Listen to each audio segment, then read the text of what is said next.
Estimados seguidores, ya sé que estos vídeos no os gustan, porque a muchos no os gusta, o veis con cierto cabreo lo que está pasando de manera paulatina estos últimos años y lo poco que podemos hacer respecto a esto, pero es importantísimo explicarlo y sobre todo compartirlo para que la gente se dé cuenta con datos objetivos de lo fallido de este sistema. Y es que efectivamente en 2025 suben 46 impuestos o medidas recaudatorias en total. Con estas son ya 81 las subidas o nuevas tributaciones o medidas recaudatorias de este gobierno desde el año 2018, que en total están suponiendo ya una recaudación de 42.000 millones de euros más para el Estado desde el año 2018. Así que antes de ver en adelante lo que va a pasar y lo que va a seguir pasando, como ya pasando no con Sánchez, sino en los últimos 45 años en este país, me gustaría que hicierais un pequeño ejercicio antes de empezar. 2018. 2024. El Estado recauda o va a recaudar en 2025 respecto a 2018 42.000 millones más. Pregunta: ¿vivís mejor que 2018? ¿Estáis más atendidos? ¿Tenéis mejores servicios?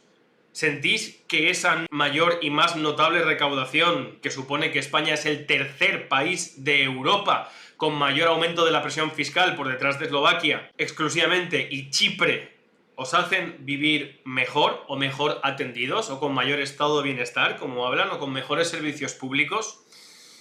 Responderos a esa pregunta. Vamos a ver lo que va a pasar ya este 2025, que empieza ya a partir del mes de enero. En primer lugar, como dice el gobierno, las medidas que parece que van a afectar, desde luego, a los más ricos, ¿no? A redistribuir mejor la riqueza, etcétera, etcétera. Y empezamos con el IVA.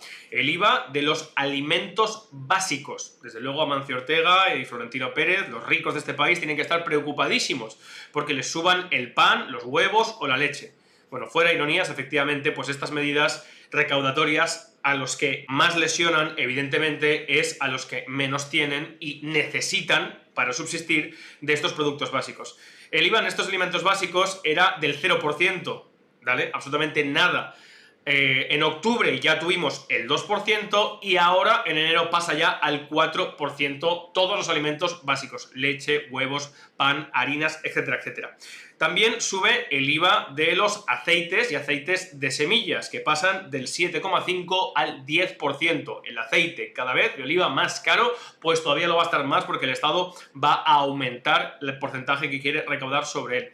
El IVA, la luz, va a llegar al 21%. Recordad que con el encarecimiento por el tema de la transición energética, luego la guerra de Ucrania, luego será la invasión alienígena, pues se había subido, pero se había suspendido y ahora se ha decidido que no, que ya está todo bien y que va a subir al 21% de IVA. También hay un proyecto de ley que todavía no está llevado adelante, está en stand-by en el Congreso, que es un impuesto a las energéticas que al final, seamos sinceros, va a terminar repercutiendo en la factura de la luz. Es decir, lo vamos a pagar todos. A partir de ahora la energía va a ser, si ya era cara, mucho más cara. El gas pasa del 10 al 18,2%.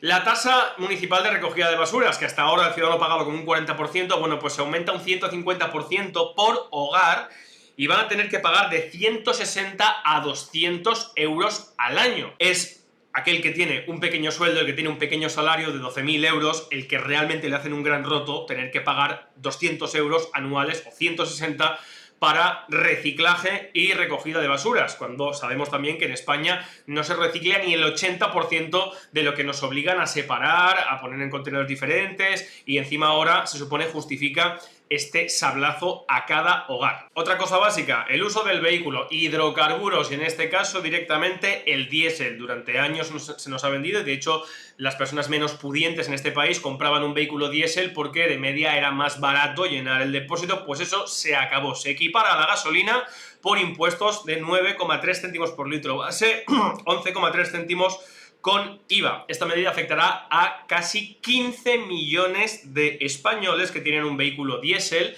que van a pagar en definitiva 7,5 euros más cada uno cada vez que llenen el depósito a partir de ahora. Este impacto directo va a recaudar 2.400 millones de euros más. Solo esto, repito, 2.400 millones de euros más.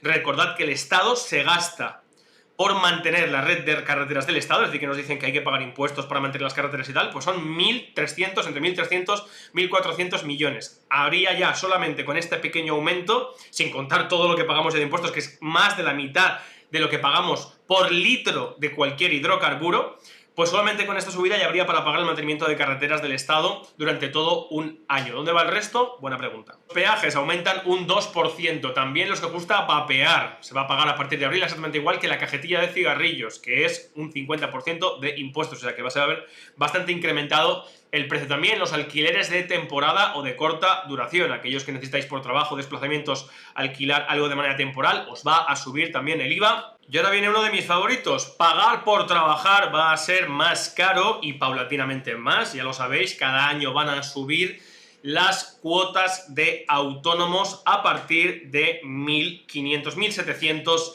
euros. El gobierno también dice que la va a bajar para los menos pudientes, pero básicamente, a no ser que no viváis, subsistáis con menos de 1.000 euros, la bajada va a ser prácticamente insignificante. De hecho, vais a seguir pagando 300 euros prácticamente, 291 euros a partir de 1.125 euros. Eso sí, como facturéis más de 1.700 euros para arriba, pues ya veis en rojo lo que os van a sacar anualmente de más, desde 270 euros más hasta más de 1.000. A esto se suma un impuesto finalista que empieza ahora con el 0,8%, se repartirá entre el empresario y el asalariado de un 83 a un 16% y que irá destinado, según el gobierno, finalistamente, es decir, eso irá directamente para mantener y pagar las pensiones. Se calcula que a partir del año 2029, o se prevé, se pasará al 1,2%. A esto se le ha llamado mecanismo de equidad intergeneracional. Pero bueno, para no aburriros con más pequeñas subidas aquí y allá, al final el gobierno, repito, el Estado, no el gobierno, el Estado recauda desde 2018 42.000 millones más. ¿Qué es lo que hace? Bueno, de manera constante y paulatina, lo que vemos es que tanto el gobierno central como los gobiernos autonómicos sacan cada vez presupuestos mayores, se gastan más dinero y además se dan palmadas en el pecho con eso. La pregunta, repito, es la misma que al principio del vídeo. ¿Vivís mejor? ¿Os sentís mejor atendidos? ¿Os sentís con mejores servicios? ¿Realmente creéis que la situación en la cual estamos, donde se calcula que de media, todo español paga un 50% de impuestos directa o indirectamente desde sus ingresos? Sí, incluso el trabajador de a pie, porque el que cobra 1.200 euros, ¿en qué se gasta el dinero? Pues se lo gasta básicamente en comida, en gasolina y en la hipoteca. Bueno, pues si todo eso está grabado con el 21% de IVA, los hidrocarburos con el 50% en datos, etcétera, etcétera, esto, lo otro, más el IRPF más tal, si empezáis a sumar todo español de media paga un 50% de impuestos, damas y caballeros. Aunque luego te dejen ir gratis o por 1,50 con un bono en el tren o en el autobús. La justificación del Estado y de los diferentes gobiernos para esta constante y paulatina expolio, aumento de la tributación en general a todos los españoles es la de cuadrar la cuenta de ingresos y gastos.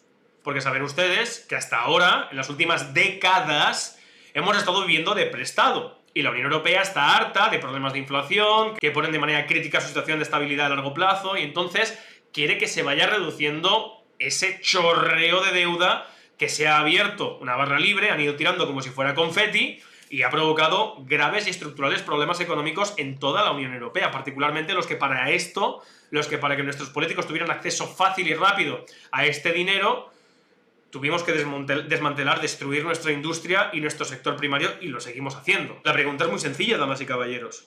¿Por qué en vez de intentar ingresar más, no gastamos menos? ¿Por qué cada vez el gobierno y los diferentes gobiernos autonómicos, en vez de ajustarse ellos más y de intentar suprimir lo superfluo, gastan más? ¿Por qué cada vez el Estado está obligado a gastar más si eso luego no se traduce en mayor bienestar ni mejores servicios para los ciudadanos? Pues damas y caballeros, porque estamos ante un sistema fallido. Un sistema que es incapaz de garantizar la estabilidad y la seguridad a largo plazo, ni siquiera en lo más básico que es el aspecto patrimonial y el desarrollo vital de sus ciudadanos. En consecuencia, Esto lo que evidencia es que mientras los ciudadanos lo acepten, se irá cada vez empobreciendo más el conjunto de la población para mantener exclusivamente de modo estructural, que es lo fundamental y lo clave, un sistema fallido. ¿Hasta cuándo? Hasta que ustedes quieran. Seguiremos avisando, informando de estas cosas. Hasta entonces, salud y libertad colectiva.